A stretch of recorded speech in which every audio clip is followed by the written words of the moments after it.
তুমি কবি নজরুলের বিদ্রোহী কবিতা উন্নত মমশির, তুমি রক্তের কালিতে লেখা নাম সাত শ্রেষ্ঠ বীর।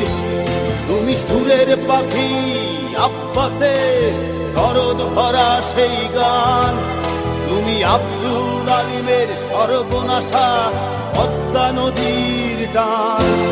তুমি সুফিয়া কামালের কাব্য ভাষায় নারীর অধিকার, তুমি স্বাধীন বাংলা বেতার কেন্দ্রের শানিত ছুরির ধার। তুমি জয়নুল আবেদিন এস এম সুলতানের রং তুলির আঁচল, শহীদুল্লাহ কায়সার মুনির চৌধুরীর নতুন দেখা সে ভোর। আমার সোনার বাংলা, আমি তোমায় ভালোবাসি।